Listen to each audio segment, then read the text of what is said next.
What's up, IGL fam? Commissioner Tnow here with episode 6 of Tnow Talks. We've got none other than the legend himself, TheMustache, longtime participant in IGL and one of our community casters. Make sure you hit that like and subscribe button here so that you can keep up with all the content coming up on the channel. Enjoy today's episode. What's going on, IGL fam? It is episode 6 of Tnow Talks, and we are here with an IGL legend. The Mustache himself joins the show. Thank you so much for being here with us, man. It's an honor to have you here on episode 6. Thank you so much. It's a privilege to be asked to be on here. So thank you very much. Yeah, happy to have you join. I mean, for those of you who don't know who the Mustache is, you're probably new to IGL because this guy's been around from the very beginning, played in every circuit, been to every event. He's a community caster. He's seen and done it all. He's a legend here in the IGL community. So we're going to learn a little bit about him today. And I mentioned he's one of our community casters. So let's dive into the casting aspect of the Mustache's esports career here. You're one of the most requested casters, man. You've been around from the very beginning. You've really built up a popular brand, popular channel. How'd you get started in the casting realm here with IGL?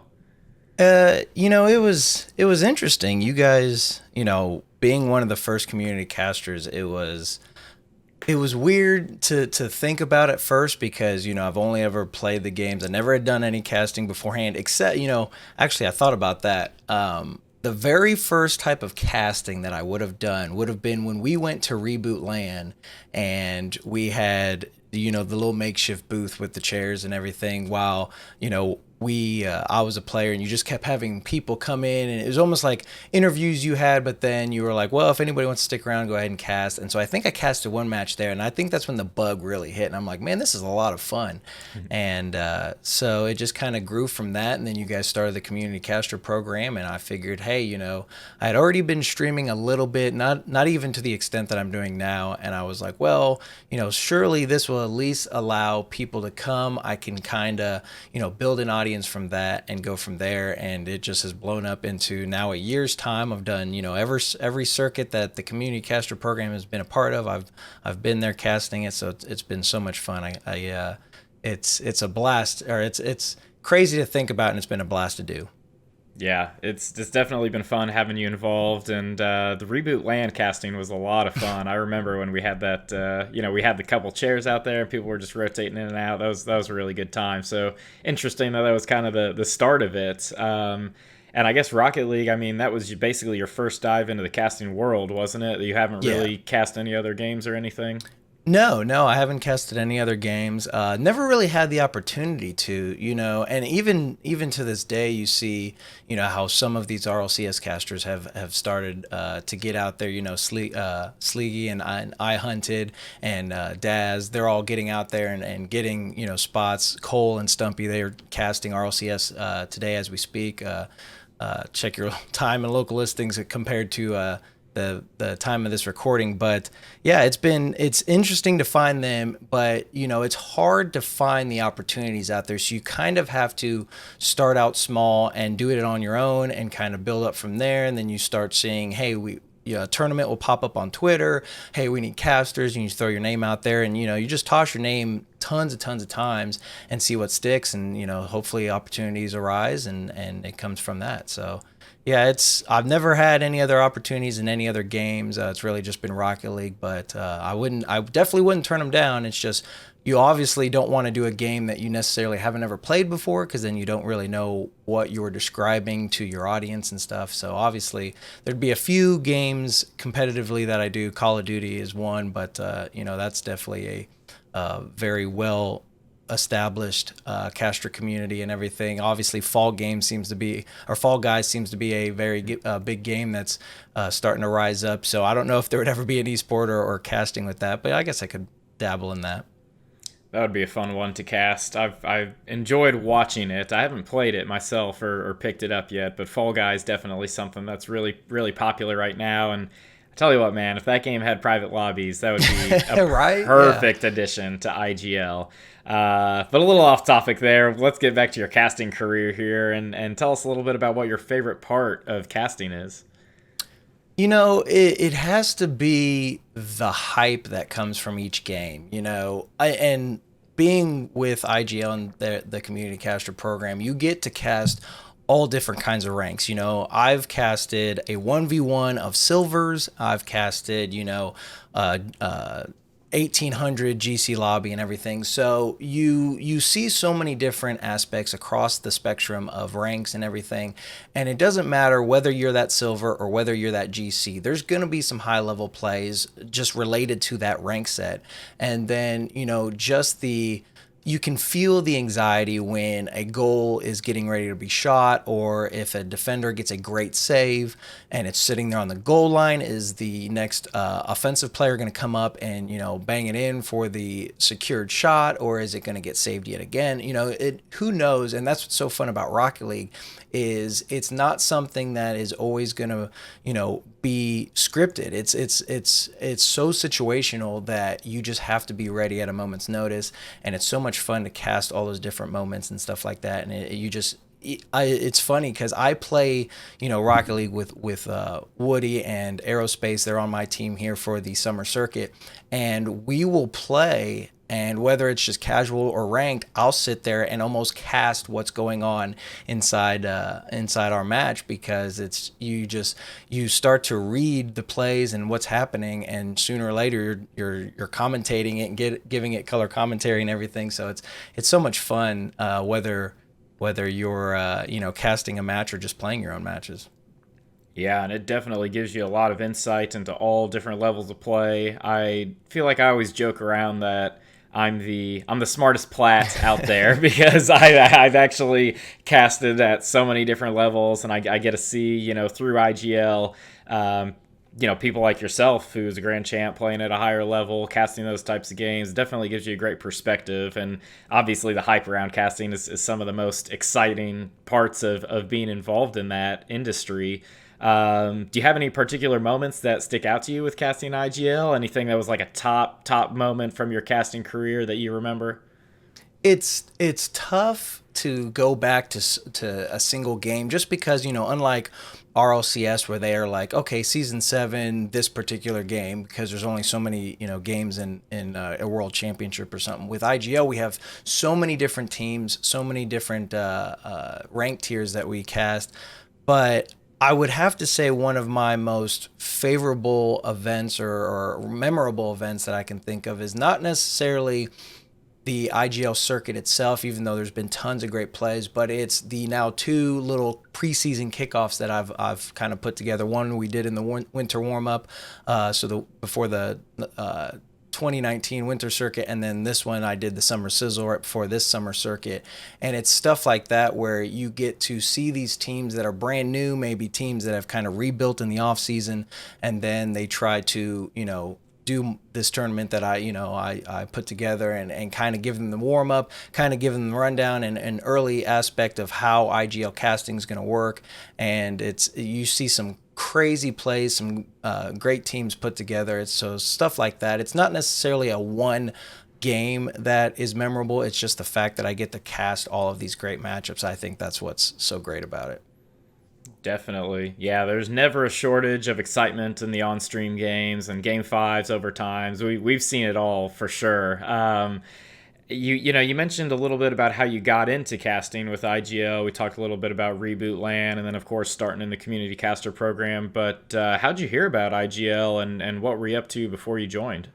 So as far as what I was up to before I joined, really the only game that I would say competitive in would be Call of Duty. Back, I always bring up Black Ops 2 just because that was the only time that I had ever done actual tournaments for. There was a website called Frag Nation. I'm not sure if they're still around, but they were doing, free for all tournaments, which is specifically what I was doing. Is because I was always, I've always been a player that has solo queued. Don't get me wrong, I have tons of friends that we play, but my schedule has always been kind of off from everybody else's. I can't necessarily put in all the time that so many of these different players, whether, you're playing Rocket League or Call of Duty or any game, I've seen so many players that are able to put so much time into it where I can only do, an hour or two here and there. And so I seem to always solo queue. So, I did those 1v1 tournaments for Frag Nation for Call of Duty. And that was probably my start into a competitive scene. And then Rocket League released on Xbox. And a buddy of mine was like, hey, you got to play this game. I think you'd enjoy it. And I'm like, car soccer. I ain't, that game sounds silly. I'm a first person shooter player. That's all I do is play first person shooters. And I played that. I played Rocket League for the first time, and I got to back then it was Prospect and Rising Star and stuff like that. And I forget where I finished. But then once season 3 rolls around and they change the ranks and stuff I believe it was season 1 or 2. When they change the ranks and you get golds or bronze, gold, silver, diamond, all that. And I can see I'm actually moving up. And that's where I was like, dude, this is a game I've got to stick with. You can actually play 5 minutes, get a game done, turn it off, go, walk, do something, go get a bite to eat, come back, play another, handful of games in 15, 20 minutes time. And I think that's what's been so good about it. So then when I got bit by that bug, I'm wanting to play this all the time. I get on, I believe, Meetup and I don't even remember how I even got a hold of it. But Kyle posted up that, there's going to be a local tournament for Rocket League. And I'm like, oh man, I gotta enjoy this. Even if I don't, do very well, I can meet some people in the community and, get some other players to play with. So I showed up, we did it. It was a good time. I forget what place. I didn't place very well, mid pack or something like that. But then, it was, hey, we're going to possibly do this league thing similar to how RLCS is set up. So if you guys would be interested, give your email address and you'll hear back from us. And I was like, oh yeah, got to sign up, do it. Nothing ever really came about it. I'm still playing Rocket League. And then that's when you guys posted, hey, we're going to have a meetup at your guys' house. And, so many of us are going to show up, come on out. It'll be like $20 buy-in. We'll do a little prize pool and stuff. So show up, play, get second place, having to go against Sunless Khan and Man of Vault. And then what's funny is about that whole thing is I showed up and I was still new to Rocket League, still new to, following Rocket League YouTubers. And so many people there were like, oh yeah, this is Sunless Khan on YouTube. And I'm like, who? Like, I had no idea. Like, I'm still new to the scene. I'm like, he's just another player to me. And now he's blown up to what he is now. And it's so crazy to think about, that I had to play him in the championship, ended up losing. But I was just like, man, I've got to play this game. I've got to get more in the esports scene for this, and kind of blew up from there. Yeah, and I think at that time, I mean, in the first season of IGL, you played in like the Diamond 2, Diamond 3 Yeah. ranked tier. And I think Sunless and Manifold were probably around Champ 1, maybe Champ 2 at the time. I do believe so. Yeah, they were in the champ ranks for sure. I was still in Diamond. Yeah.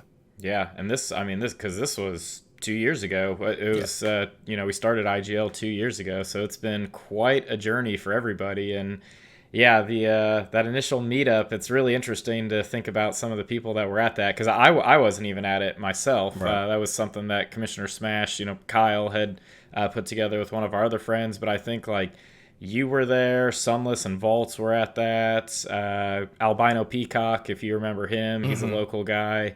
There's some other names there that have been with IGL for a really long time. So I guess it just kind of goes to show that there was a pretty strong desire for a Rocket League community here in Indiana and around the Indianapolis area, I guess. Yeah, dude. Yeah, it's crazy to look back and be like, all these people around that are now so notable in the scene, and I'm just like, everybody's new, everybody's meeting people, no one knows who anybody is, and now everybody's kind of at their point where they're at. Yeah, it's pretty awesome to see. And kind of along those lines, how do you feel the IGL community has kind of transformed since you first started back with us 2 years ago? It's crazy to think about how every single time, every single circuit starts and there's just an inrush of players. And, we do have obviously ones that come and go, but there's so many players that have stuck around. And now being caster, you get the same teams that'll kind of request your stream all the time. And so it's nice to kind of build that fan base with them.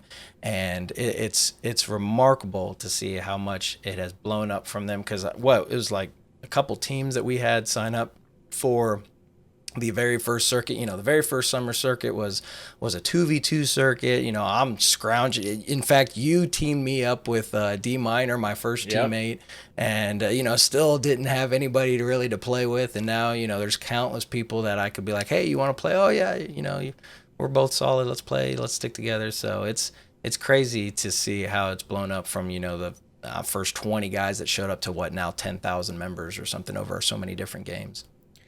Yeah, I mean, the growth has been absolutely insane, and it seems like there's still a pretty close-knit community with some of the original people. I mean, obviously, it's a pretty close-knit community in general, especially if you get involved with the community casters and the franchises and all that. There's a lot of, like you said, a lot of people to play with, a lot of friends to make, I guess, if you will, and just a lot of good opportunities. But yeah, it's just really interesting to see how a lot of the original people have still stuck around, and even what your guys' careers have looked like, right? Because I mean, you're a grand champ now. Yeah. I know we gotta drag D Minor out of retirement. Then. Right, yeah. I see him get on every once in a while. There was one time he got on Rocket League, and I was playing with other people, and I was like, man, I wonder where he's sitting at now. I know he kind of stopped playing Rocket League for a hot minute there, and it's just been a game that I can't get away from, just because it is so nice that you're able to play for 5 minutes and then put it down and walk away. Now, granted, it never works out that way. I'm always like, oh, one more, 12 hours later, I'm still playing. But it's crazy to think about, how I started out as a diamond. I just hit 3,000 hours, maybe this last month or so, and just hit, I hit Grand Champ for season 13, got my rewards for 14, so that's 2 consecutive seasons of Grand Champ. So it's nice to know that I'm at least following what used to be the norm for GC. The average GC seemed to have hit Grand Champ at 3,000 hours, so I'm sticking with it. I'm not some advanced player that's going for musty flicks all over the place. I'm just there to do some bare bones mechanics, do my correct rotations and grow. And it's definitely it's definitely nice to see that I've hit that Grand Champ range. Yeah, that's a big accomplishment. Personally, I'm going for the world record of most hours played Right. with the least time played, because I recently eclipsed 1,000 hours. And I'd be willing to bet playtime versus I'd be willing to bet cast time is like 700 hours of those 1,000 hours. If only they'd let you split all that up and figure out how much you were actually in the game. I would love to see that, but I guess speaking of the casting and the time being put into that, if somebody did want to get going there and put some time into learning to be a caster, what's some advice that you would give them to get started? Somebody actually came into my stream on Friday and asked the same question. So it's funny you asked that. It's not necessarily, you just kind of have to read it. You're doing the exact same thing you are as a player. You're looking on the pitch. You're figuring out, okay, I've hit the ball away from me. What am I going to do? Am I going to wait here? Am I going to challenge again? So it's just how you read the situation there. And it doesn't necessarily, like you, for example, you don't have to be a grand champ to be a good caster. Yeah, it kind of helps because you're able to, maybe see different situations that maybe the lower ranked players can't see yet or just aren't aware of yet. But you definitely don't have to be a grand champ. You just have to, kind of read what's happening on the pitch. And it can be the, bare bones of, okay, this player's got the catch. He's dribbling up the wall. And, kind of, you just have to do a good job at explaining it, I guess, for lack of a better term. But, that would be my advice, is just kind of look over what's happening on the pitch and how you would attack it yourself, and you start to realize that, hey, this player's got it with the way his car is, circling around the ball. Maybe he's going to go pass for the midfield. It's stuff like that you start to pick up on, and as long as you can give the good information, I feel anybody's going to stick around and watch and continue to watch and show up. Other than that, I'm trying to think of anything else that would be a good advice, but that's really about it. Just kind of your situational awareness on the game, and it works for really any game. You just have to figure out, how to explain it to your audience. Yeah, and I mean, if you're looking to get into casting and you enjoy Rocket League, it's a really easy game to cast, right? Oh, yeah. I mean, it's easy to understand. It's easy to see what's going on. Of course, there's going to be varying levels of like your knowledge, right? Like I don't have Right. nearly the game knowledge that you do, and that's pretty apparent if you listen to each of our casting styles. Um, but you just got to get out there and do it and learn and try. Just show up, right? That's the IGL motto. I think right. I Yeah, think IG or I think Rocket League would have to be the easiest one just because it is the most relatable to an actual sport. You know, I was part of Ball State University. They had a tournament that they put on. It was League of Legends, Super Smash Brothers, and Rocket League. And so I'm casting Rocket League. You know, I get my break whenever League of Legends comes back on, and they're doing their casting, and I have no idea what's going on in League of Legends. I still don't know what's going on in League of Legends. Those games take an hour at a time. You know, there's just so much going on where it's literally Rocket League is a ball, a car, and a goal. Like it should be so easy to cast. yeah, it definitely is. And there's different ways to cast, right? I mean, you can Yeah. be a little bit more analytical, and you can be like the color commentator and just come in there for the excitement. Or maybe you can be a little bit more focused on like stats and such, or just go straight with the play by play. I mean, there's just so much that goes into it. So kind of finding what works for your style and practicing it up a little bit. And you've got a pretty unique style, and you've got everything pretty well put together for your stream. So I guess what would you say are like some key components of having both a well casted stream, but I guess also having like a well put together channel and stream in and of itself? So it definitely helps to, I don't want to say that you have to have, hundreds of dollars worth of overlays and alerts and stuff like that. You know, granted, we've all started to see these new community driven overlays that have been put on Bacchus mod, and you're able to add boost and all these different stats. Believe me, if I can figure it out, I am not a coder at all, but if I can figure out any way to add boost to my overlay or time of possession is such a key thing to know, and you are only able to get that stat if you ever uploaded your games to calculator or ball chasing. But now through all these different overlays and through Bacchus mod, you're kind of able to get that firsthand. So believe me, if I can figure it out, I'll add it to my stream, or if anybody knows or anybody can give me some pointers or something, please reach out to me. I'd love to be able to add that. But other than that, you don't have to have all of that fanciness.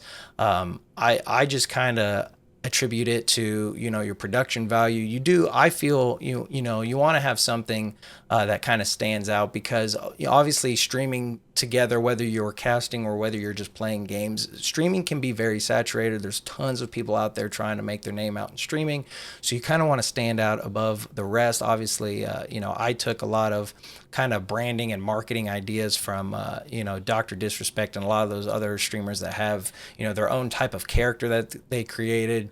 I kind of had the mustache originally, and somebody at the Rocket Rampage came up with that name. I wasn't even known by that name originally when I first got into gaming, so it's kind of I've taken that persona of me and kind of blown it up into this brand. So now I have my barbershop as my community, my stream community and everything. And you just kind of build off of those little attributes, and then you kind of go along with it. It kind of builds from there, and over time, I remember my first IGL cast. It was very bare bones, not very many graphics. I started getting donations and everything. You use those donations to buy overlays and get graphics made and stuff like that. And you just kind of keep reinvesting in your own stream, so that way it builds and builds and builds. And now I feel like I definitely get a good amount of viewers to show up, and I've reached 900 followers. Hopefully I can get more, and special love out to all of them who are followers. And if you're not, stop on by. I stream every Wednesday and Friday, and yeah, just kind of go from there. Yeah. And those links are in the description below, so make sure you check him out, give him a follow there. You mentioned Dr. Disrespect. This is kind of off topic here from what we were talking about, but obviously he just returned recently. Yes. Did you get a chance to catch any of his streams, or I have any did. thoughts on all that? I mean, marketing genius. And don't get me wrong. I mean, you see these streamers. Ninja's another one. His wife is just a marketing genius. Don't get me wrong. Ninja is a great player. He's a great personality, but Ninja would not be where he's at without his wife. I mean, she just knows how to do the PR and how to get him where he needs to be. He's just a player. I mean, he's like any one of us. He's just there to play the game. He just happens to have a big audience because he was good at the game. But, she's definitely the one marketing. Same thing with Dr. Disrespect. I'm sure him and his wife work together and they get it all, set up, and he just knows how to market himself, and he's done it perfectly. Obviously, everybody saw, he streamed on YouTube for 16 or 24 hours of nothing but an animation. And after this ban, and 300,000 people watch, and then he goes live with himself, 510,000 people watching on YouTube. I mean, it is insane to think about. Now, Ninja's obviously kind of doing the same thing. He started streaming back on Twitch one day, and, he was glad to be back. It's just all, Doc was kind of thrown off by that ban. Obviously, we still don't know. He said on his stream first back that, he still doesn't know. You see all these rumors that he could, go seek legal action against Twitch. It is what it is. But, he's such a mastermind with all that and with that persona and everything. And I kind of take the Champions Club, I kind of base, the barbershop off of that, building a separate, instead of just saying, hey, show up to the Mustache's stream. It's like, hey, show up to the barbershop. It's just that style of branding that it seems like it wouldn't really matter, and it probably doesn't, but you'd be surprised on how people will kind of, relate themselves. If you're like, oh, when you become a subscriber to me, you are a regular to the barbershop. It's just those little names and stuff that sound silly, but, to some people it might be, it might be an interesting thing. No, that stuff means a lot, and it's a big part of why some of these people are successful. And I mean, that's how I think of your stream, honestly, is the barbershop, like Right. it's kind of second nature. It's just such a good brand, and you've put so much into that, when you tune into the stream, you're like, oh, like I see the theme, and it all kind of clicks together. It's really awesome to see. My girlfriend recently started asking me a little bit about Dr. Disrespect because he's been coming back. Right. It's all in social media everywhere, and she's not much of a gamer, so she didn't really know who he was. And she found this video of him where he's playing Gears of War, and in the first clip he's like, "This game's fun. I like this game a lot. They just won." And then it like cuts to everything that was going on the rest of the week, and he's just totally raging and screaming at the game, like Right. just being Doc. And she was like, this is you when you play video games. I was like, I mean, okay, guilty. But I mean, we all have that little toxic player, and he's Yeah. like, he is the personification of every toxic player out there, and that's why he does so well with it. Yeah, and it's always just fun. It's just like a gamer thing, right? Where Right. like you win and you're like, oh, this game's the best, and then you lose, you're like, this game doesn't make any sense. Like these Right. controls don't work. It's all fun and games in the gaming world. I guess getting back to the gaming world though, talking back about Rocket League here, going free to play. Give us your opinions kind of on what you think is going to happen, like how you think it's going to affect the community, and just general excitement levels for free to play coming up. I could not be happier. I'm so excited for it to go free to play. It's needed to go free to play for some time. Obviously, there was a lot of backlash when Epic buys Psyonix. And, everyone instantly thought, oh, Epic's going to trash Psyonix. They're going to destroy Rocket League. It's going to be like Fortnite. And I'm like, that's why it's a good thing. That's why Epic buying, Psyonix is a good thing. They have the money to back up a lot of different things. Now, granted, it took a while.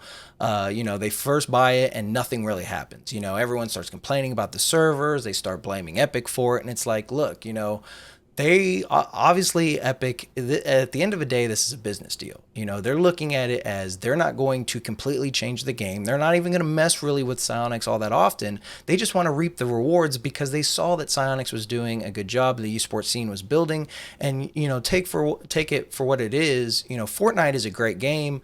I don't play it, but obviously it's doing very well for itself. It is obviously free to play. It's a 1.2 or $3 billion game a year after year that is free to play. Obviously they're Epic knows what to do when it comes to free to play games. They know how to market it. They know that people, want these little knickknacks to make themselves look different, or have this gun or this outfit. And now in Rocket League, we've got blueprints and toppers and decals and stuff like that. Everybody wants that stuff. It's not necessarily going to make you any better at the game, so people don't understand why you would spend your money on it, but it makes you stand out. It makes you be different from everybody else, but also playing the game.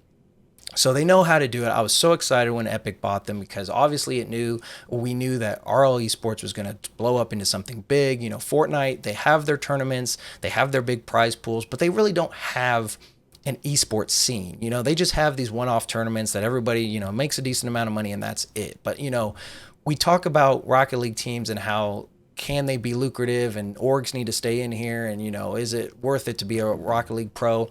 You can be a Fortnite pro and never win a tournament. Are they making very much money? But with Epic coming in and doing what they need to do, hopefully that can turn the esports scene into something bigger. We're already seeing it with obviously free to play. We've seen more orgs come in. Obviously we've seen orgs leave, Cloud9 being one of them. But and there was that big letter that, the orgs were pissed off. They want to, make their money from it. So then we've got this new Season X. It's completely different format. We've got splits, we've got grid, we've got the field, all this stuff started to come into fruition. There's no way that Psyonix would have been able to do that by themselves. They needed a Daddy Warbucks. They needed somebody to help finance that. And that's where Epic comes in. Other than that, Epic really, they're not going to do much with the game. They're not going to, destroy it. They're not going to change it. They're not going to add Fortnite, aspects to the game. It's just they wanted to reap the rewards because they saw what Psyonix was doing. They saw the potential there. This is a business deal. So obviously they have no reason to destroy it. So I'm so excited for it to go free to play. Yes, because could that mean more Smurfs? Potentially, but look, $20 wasn't causing people to not Smurf anyways. So I don't feel like it's just going to get exponential as far as how many Smurfs you're going to see. It's just kind of one of the things with the game. I'm not sure what the big fix for it would be. I don't think there is a big fix for it. You just kind of have to change how it is. Hopefully, with the free to play, because so many new players are coming in, we saw the announcement that Grand Champ might have, different tiers above it, so that I'm a 1550 Grand Champ, but I'm playing with, a 1700. It gives them something to grind for. Hopefully that changes. Obviously, I would like to see maybe a hard reset, since we have such an inrush of amount of new players, that you basically just start everybody clean slate again, let it all kind of balance out, do whatever it needs to do. But sooner or later it'll get to the same point. So they do have to change the ranking system and the matchmaking system, obviously, to give the higher tier players the ability to queue, quicker, and give them something to grind for, as well as not pissing off, the players that you're going to have at the lower ranks and stuff and may not be able to get there. I believe Rocket Science, they came out with a video that kind of would show that bronze could end up being a very inflated rank as well, because you could actually go into negative MMR, and it's a big explanation. Watch that video. But yeah, I agree. I'm so excited for it to go free to play. I think it's going to be great. We need this inrush of players to come in, kind of build the audience. Then we will get, Rocket League streams to get more viewers, and the game just goes to a tier 1 esport, which is everything that we are wanting. So yes, there's no wrong with Epic taking, this free to play. It's needed to happen. It is the smartest move that they could have, and I'm excited to see where it goes.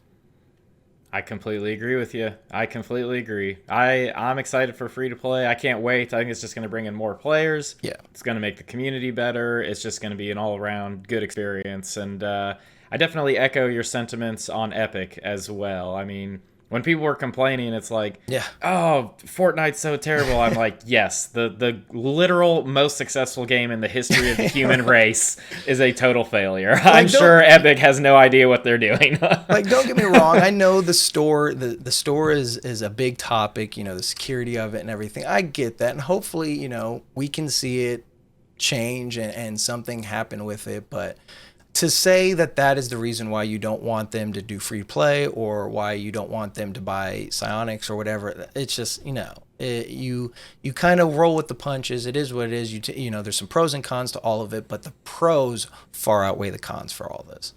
I completely agree. And I mean, I've played like 2 hours of Fortnite in my entire life, so this Yeah, I'm isn't not coming good at from it. like a diehard. Yeah, like this isn't coming from like a diehard Fortnite fan. It's just like looking at how I mean, they just revolutionized video games in Yeah. general. I mean, they have like concerts in Fortnite. Even people who I feel like wouldn't have normally been gamers, they love Fortnite because there's this whole social aspect to it. I mean, Right. it is just they did a really good job. Whether you like the game or not, they did a Yeah. really good It job. comes back to that marketing. You know, marketing Yep. is such a major aspect of all of this, and yeah, they know what they're doing. They've mastered it. Yeah, they definitely have. So it's going to be really exciting to see how Rocket League continues to progress under the Epic banner. And you mentioned that RLCSX has kind of been one of the newer changes that's happened here after the Epic acquisition. I guess what are your thoughts on the casting that's been going on for RLCSX? Because like you said, there's a lot going on with there's the field, there's the grid. Yeah. I mean, some teams have their own casters. There's just so much going Yeah. on. Like, what do you think about the whole casting scene with And RLCSX?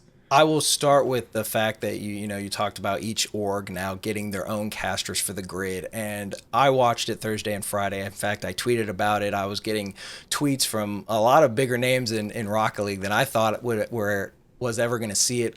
Version one actually, I was watching their game because it had Lawler and Supersonic, one of my two favorite casters. They were casting the Envy version one game, and so I had it on the main screen on the tweet. They retweeted it and liked it and everything. But I think that is phenomenal that each org has their own casters, so that way you kind of, I always think here in IGL, I get the same teams that show up, so I kind of show favoritism to them when I'm doing my predictions and everything, just because they've been around. They're always, hanging out in chat and stuff like that. So it's kind of the same thing where every weekend we get the casters that obviously have to be unbiased. They have to say, okay, well, I'm going to predict for this team, but obviously this team is good. So you kind of have to talk both of them up. Where now with the grid, I'm going to take Supersonic and Lawler for example. They get to sit there and be like, look, version one is going to win this. It's all on them. This is what they need to do, and it's so cool to kind of open up both streams, from version one to Envy, and see what each caster is talking about it, and you can kind of pinpoint rather than trying to say, oh well, this is what this team did good. Well, this is what this team did good. Be like, no, this team, our team that we're casting for, they need to step it up here, and you kind of get into them. And so it's so cool, and definitely one thing I would love, I wish I could be a part of that. See so many different casters for all these different orgs, and believe me, if you guys are out there, I'm always open. I'm cheap, I can promise you that. But that's so cool. And then of course now we've got RLCS Season X, and you've got Daz, and you've got the E League stream. Well, with basically all of the RLC or all of the rival series casters plus some, and then you've got the RLCS stream, which obviously we saw Stumpy and Cole again. Like I said, they streamed today, and it's so cool that so many more opportunities are out there, and not only just for the players, because obviously the format's changed. You have a lot more opportunity to keep getting back into RLCS. It's not necessarily a minor league and a major league like we used to have with Rivals and RLCS. Now it's just you have this opportunity. If you kind of miss your opportunity, well, you got the next one that's coming up. There's the 3 splits, and then the major, and then the international. So I think it's such a cool thing. It's so cool to see it all kind of develop now, and you just go from there. And I'm excited to see, we've got 4 days worth of Rocket League now between Thursday to Sunday. There's nonstop Rocket League with so many different casting, and it's just remarkable to see it all develop. Yeah, it definitely is. And to your point about the orgs having their own casters and being able to cast it a little bit differently, talk about their specific teams, kind of gives you like a real life sports experience, Yeah. right? I mean, we have the local Pacers casters here, who commentate on what is it, like FX1 or something Right. like that, and they travel with the team. They're always watching those games, watching the players, and it's a little different than when you would watch the Pacers on ESPN.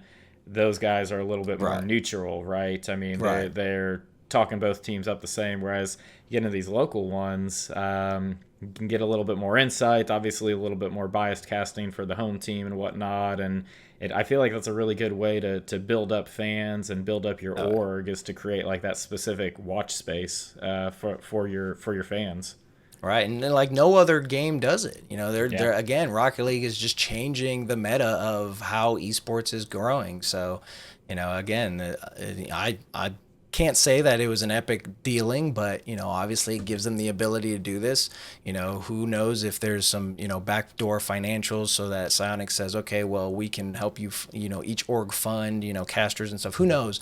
But it's just that this stuff wouldn't have been able to be possible without if it was just Sonics by themselves. So it kind of goes back to the previous statement, and it's just exciting to see how it's all kind of grown from there.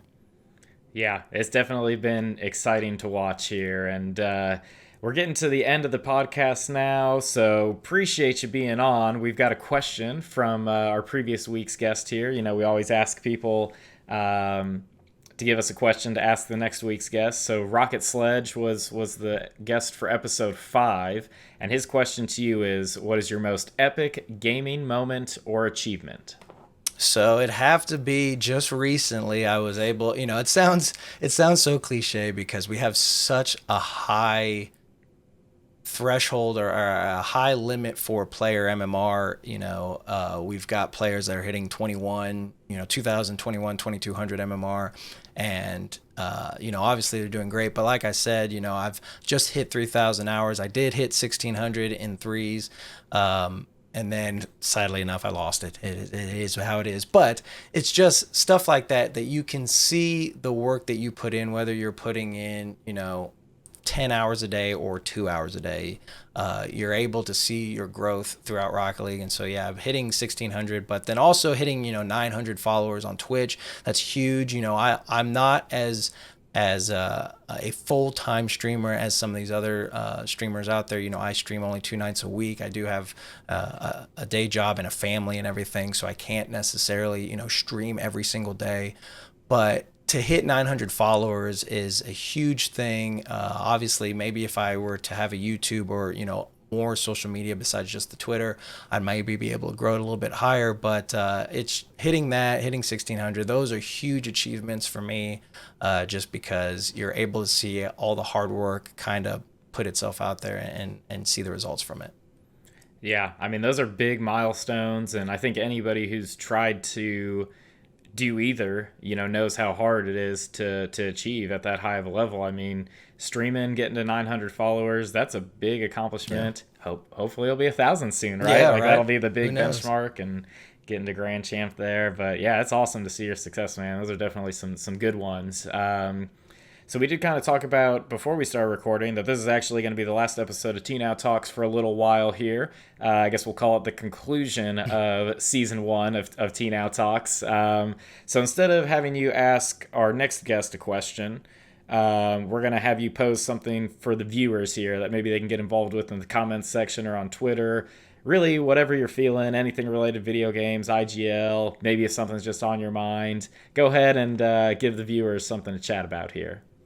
What my question would be, because obviously being a caster and stuff like that, what more would you like us community casters for IGL to do? Do you want somebody said player interviews?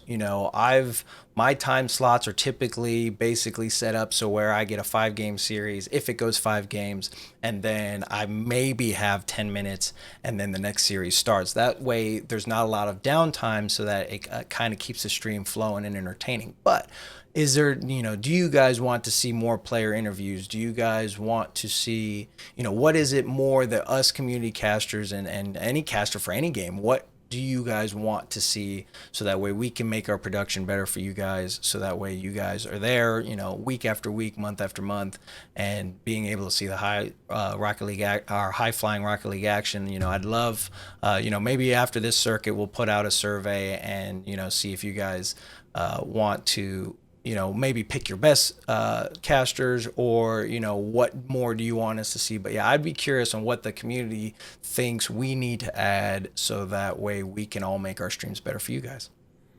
Awesome. That's a good one. So let's get it going in the comments section and on Twitter. Get the conversation going. See what we can do to keep improving that community caster program.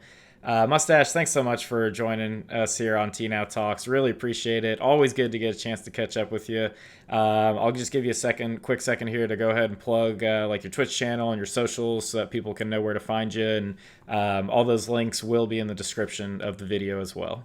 Okay, well, obviously it is on Twitter. It is at TheMustacheRL, and then Twitch is going to be just twitch.tv/TheMustache_. But yes, I'm streaming every Wednesday and Friday evening. Ironically, for week 6 of IGL, which will be coming up, my schedule will change, so it'll be a Tuesday and Wednesday for that week. But pretty much every single week for IGL, it is going to be Wednesdays and Fridays, 8 o'clock start time Eastern, 8 p.m. start time Eastern time, and then maybe there might be a few oddball days thrown in there if I do get free time from the family or from work or whatever. But other than that, just those 2 days, stop on by, have some fun. We bet on games with barber bucks that you earn in stream, so it's fun.